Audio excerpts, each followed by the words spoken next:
Tens of thousands joined the procession in Lahore Friday that was supposed to receive Pakistan's ousted Prime Minister Nawaz Sharif and his daughter Maryam at the airport. But most were unable to get there. Authorities had placed heavy shipping containers along the way, blocking the roads leading to the procession route. Cell service in the city was turned off, making organizing and planning difficult.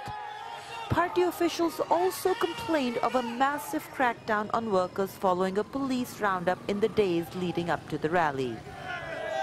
But hardcore supporters were unfazed. हमारा जीना मरना पाकिस्तान मुस्लिम league उनके साथ शरीफ बरादरन के हमारे साथ दुआएं ये हमारे सारे कारकुन पुराने हैं और इनके आज लाखों इधर से इंशाल्लाह रैली उधर जाएगी अपना एयरपोर्ट में.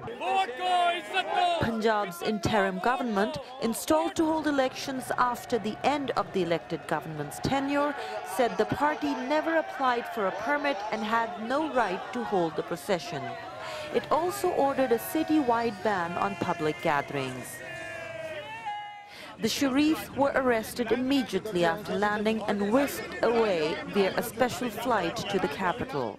A week ago, an anti-corruption court had sentenced both to lengthy jail terms on charges of corruption. Their supporters, though, refused to buy the court's verdict, believing instead that the Sharifs had been targeted for speaking out against Pakistan's powerful military establishment. Corruption की बात नहीं है. 109 में तो जुल्फकार अली भट्टो को भी फांसी दे दी गई थी और बेनजीर भट्टो को भी और लियाकत अली खान को भी यहाँ पर मारी गई थी गोली. इस मुल्क में ना दीदा कुफ्ते अपना किरदार जो अदा कर रही हैं.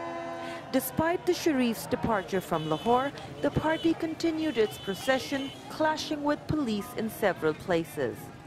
The return of the two Sharifs, following rumors that they were prepared to make a deal with the military and stay away, appears to have revitalized his party. Political analysts say their arrest could have an impact on the results of the upcoming elections.